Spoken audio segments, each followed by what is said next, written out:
Welcome to Mishra classes. आज मैं राधा मिश्रा आपको फिजिक्स के बारे में कुछ बताना चाहूँगी। ठीक है, अभी तक हम आपको बायोलॉजी पढ़ाते हुए आए हैं और इसी के साथ मैंने सोचा थोड़ा बहुत फिजिक्स पर भी ध्यान दिया जाए। तो आज मैं आपके लिए फिजिक्स की पहली क्लास लेकर आई हूँ, जिसमें कि हम पढ़ेंगे न्यूटन के गति विषयक नियम के बारे में।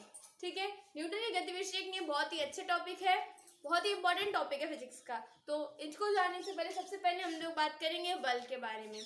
आखिर बल क्या होता है, बल की संकल्पना क्या है। ठीक है, बल क्या है, पहले हम लोग इसको बुक की लैंग्वेज में समझेंगे। बल वह बाह्य कारक होता है जो किसी वस्तु की विरामावस्था, गति की अवस्था अथवा उसकी आकृति में परिवर्तन का प्रयास करता है। ये हुई साइंस की लैंग्वेज में। ठीक है, तो सबसे पहले हम लोग इसको नोट कर लेंगे। सिर्फ शॉर्ट क्या है, हम लोग इसको भी ट्रिक के साथ समझेंगे, हम लोग इसको किस टाइप से लिख सकते हैं। ठीक है, इसमें इतना बड़ा है, मैं सिंपल सा याद कर लेंगे कि क्या है, यदि कोई वस्तु विराम अवस्था में है, ठीक है, कैसी अवस्था में होगी, विराम अवस्था में है, विराम अवस्था या एक समान चाल से गति कर रही है, यानी कि एक समान गति कर रही है। ठीक है,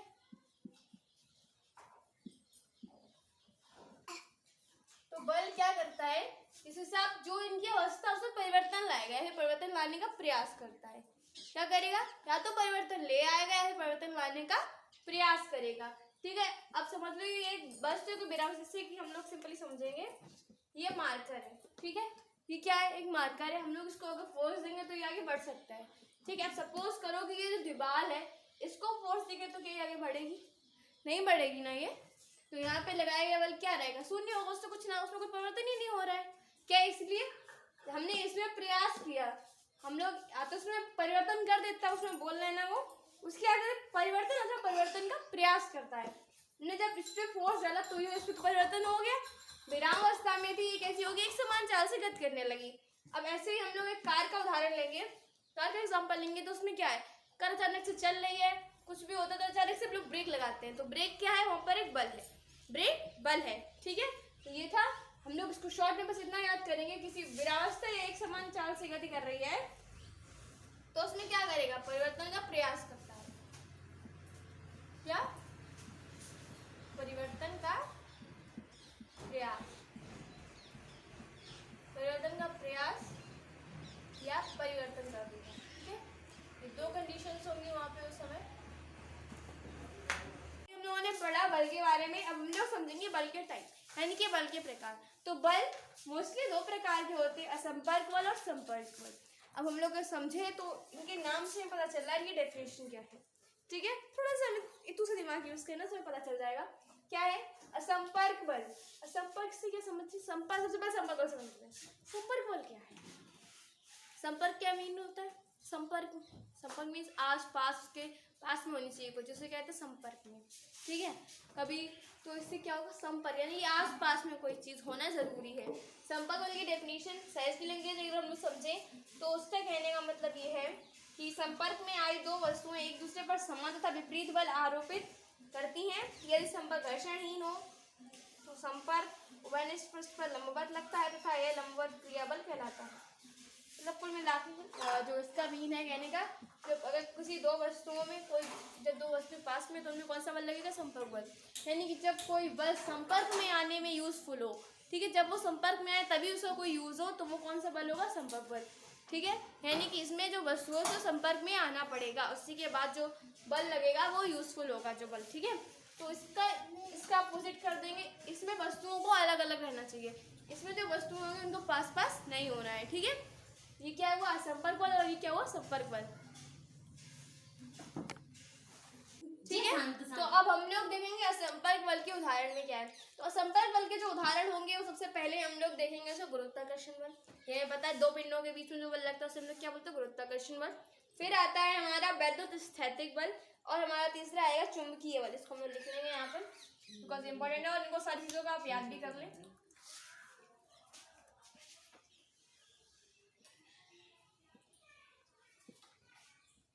सबसे पहला आएगा गुरुत्वाकर्षण बल, भी तरफ से लगा लेना।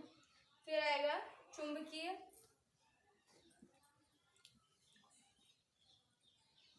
इसके आप लोग एक नोट्स बना लें, बहुत ही अच्छा रहेगा आपके लिए, बहुत ही इंपॉर्टेंट टॉपिक है ये। गुरुत्वाकर्षण चुंबकीय और एक आएगा वैद्युत स्थैतिक।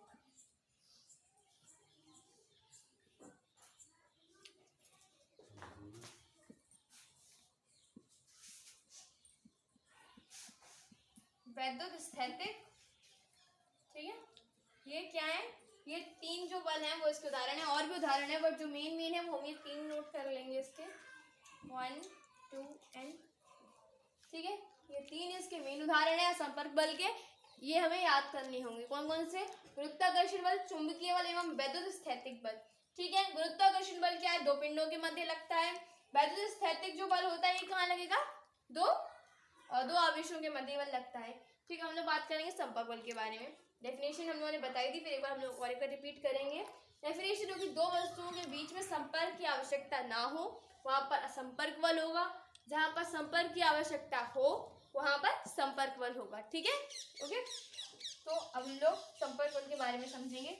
इसको हम लोग लंब प्रतिक्रिया बल भी बोलते हैं, लंब क्रिया बल बोला जाता है, इसे क्या बोलेंगे, लंबवत क्रिया बल से बोलते हैं हम लोग, ठीक है। ओके, अब हम लोग इसके भी एग्जांपल देख लेंगे। तो इसके एग्जांपल में आएगा घर्षण बल, इस पे पूरा चैप्टर ही है हमारा, ठीक है। 11th में पूरा चैप्टर है इस पे घर्षण बल पे, ठीक है। और गुरुत्वाकर्षण में भी चैप्टर है, ठीक है। सेकंड है हमारा प्रत्यास्थ बल। कौन सा बल है, प्रत्यास्थ बल, ठीक है, प्रत्यास्थ बल। और तीसरा बल आता है हमारा यहाँ पर श्यान बल, ठीक है। हम लोग वैसे भी सिर्फ ये चीजें याद रख लेंगे इतनी, ठीक है। कौन कौन सी, इधर से हम लोग तीन याद रखेंगे, गुरुत्वाकर्षण, चुंबकीय, वैद्युत स्थैतिक। यहाँ से हम लोग देखेंगे घर्षण, प्रत्यास्थ एवं श्यान बल, ठीक है। आप लोग इसका स्क्रीनशॉट ले लीजिए, फिर आगे बात करते हैं हम लोग। लोगों ने इसका स्क्रीनशॉट ले लिया होगा। अब हम लोग इसको अब नहीं करेंगे, इससे में और काम भी है। सबसे पहले हम लोग समझ लेंगे बल का क्या मात्रक होगा, ठीक है। बल कैसी राशि है, बल एक सदिश राशि है। ये हम लोग इधर नोट पे करके तो लिख लेंगे सारी चीजें, ठीक है। ये बल है, इधर हम लोग लिखेंगे। ये कैसी राशि है, ये एक सदिश राशि है। ये बहुत ही ज्यादा मेन है, इनको जरूर याद रख लेंगे, ये हमारे ऑब्जेक्टिव में आ सकते हैं।